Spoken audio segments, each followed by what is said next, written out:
Good morning students. आज हम start करते हैं पार्ट 12, लोहा और सोना। एक बार की बात है, लोहे और सोने में विवाद हो गया, मीन्स झगड़ा। दोनों अपने को एक दूसरे से बढ़कर समझते थे। सोना, एक काले कलूटे लोहे, तू अपनी शक्ल तो देख, सब तुझसे घृणा करते हैं। ठीक है, ऐसा कौन बोलता है? सोना। फिर लोहा क्या बोलता है? लोहा, मैं काला कुरु भले ही हूँ, लेकिन इस संसार में मेरे मेरा तुझसे अधिक बोलबाला है। यदि मैं ना होता तो संसार के देशों ने इतनी अधिक उन्नति ना की होती। फिर भला तू ही बता, मुझसे लोग घृणा करते होंगे कि प्यार? तुझसे मैं सदा बहुत आगे हूँ। सोना, मैं दुनिया के गरीब अमीर सभी लोगों के हाथ की शोभा बनता हूँ। महिलाओं को तो मैं प्राणों से भी प्यारा हूँ, अधिक प्यारा हूँ। लोहा, जिन हाथों में तेरे गहने बनकर शोभा देते हैं, मैं उन्हीं हाथों में सुई से लेकर बड़ी मशीनों और पानी के जहाज़ों तक के रूप में रहता हूँ। मैं संसार के लोगों की रोटी का साधन हूँ। सब उद्योग मेरे आधार पर ही चल रहे हैं। सोना, तू हाथ में रहता है और मैं गले, कान, नाक, सिर और छाती पर गहनों के रूप में शोभा देता हूँ। लोहा, जिन गहनों के रूप में बनकर तू इन अंगों में पहना जाता है, वे सब गहने मेरे हथौड़े, ऐरन, आरी, कुड़िया, फूकनी और कैंची, चिमटी व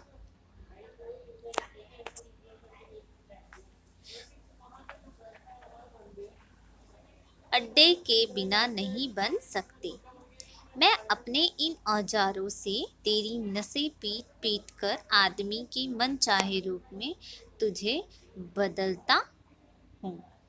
कौन बोलता है? लोहा। सोना बोलता है, मेरे बिना शादी ब्याह की कोई शोभा नहीं होती। मरने पर भी शव के मुंह में मुझे डालते हैं, मतलब शव मतलब जो खत्म हो जाते हैं या मृत्यु हो जाती है तो उस शव के रूप में मुर्दा इंसान के मुंह में सोना डाला जाता है। ऐसा कौन कह रहा है? सोना। लोहा, शादी का कंगना मेरे छल्ले के बिना शोभा नहीं देता। मुकुट में मेरी सुई लगाना शुभ माना जाता है। कौन बोलता है? लोहा। सोना, मेरे बिना संसार का कोई देश उन्नति नहीं कर सकता। जिस देश के पास मैं जितना अधिक हूँ, वह देश दुनिया का उतना ही धनी देश कहलाता है। मैं बड़े बड़े खजानों और बैंकों में रहता हूँ। आज संसार के देशों की उन्नति मेरे कारण हुई है। लोहा, तू जिन बैंकों और खजानों में रखा जाता है ना, वहाँ भी अलमारी, तिजोरी और दरवाजे सभी मेरे लगे होते हैं। इन सब में ताले भी मेरे लगे होते हैं, मतलब लोहे से बने होते हैं। इस प्रकार तू 24 घंटे मेरी कैद में रहता है। लोहा किसको बोल रहा है? सोने को। सोना, मेरी कीमत मिलीग्राम में है और तेरी कीमत कुंतल और टनों में है। लोहा, मेरे सामने तेरी कीमत कुछ भी नहीं। मेरे एक छोटे से पुर्जे की कीमत छोटी से छोटी और बड़ी से बड़ी मशीनों के चलने पर मालूम हो सकती है। सोना, तूने बम, गोले और लड़ाई के खतरनाक सामान बनाकर संसार की विनाश लीला का प्रबंध कर दिया है। सोना किसको बोल रहा है? लोहे को। लोहा, तेरे कारण रेल, बस, कार, घरों व बैंकों में डकैती पड़ती है। कितने ही निर्दोष लोग अपने प्राणों से हाथ धोना पड़ता है। कौन बोल रहा है ये? लोहा, सोने को, है ना?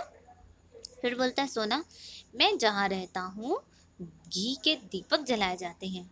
वहाँ रात भर पहरा रहता है और मेरे साथ बिजली की जगमगाहट रहती है।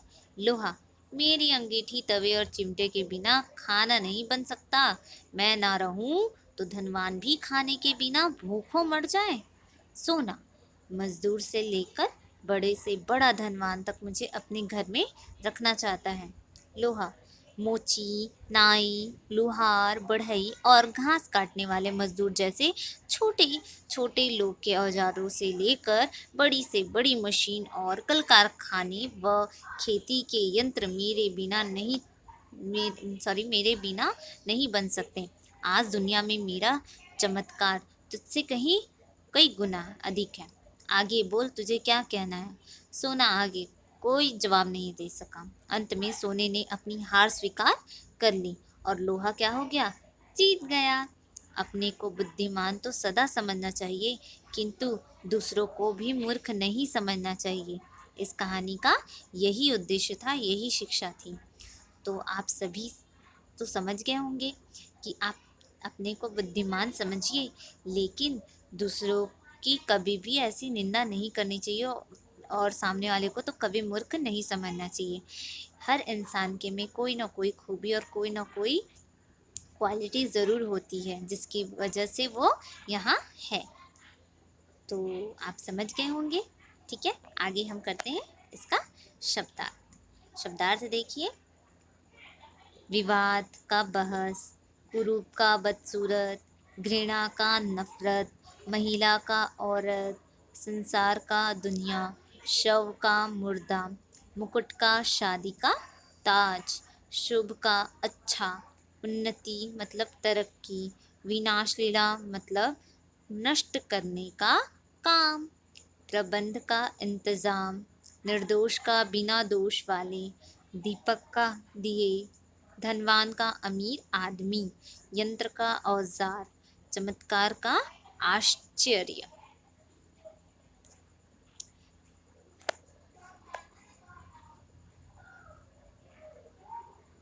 तो आप ये कर लेंगे शब्दार्थ।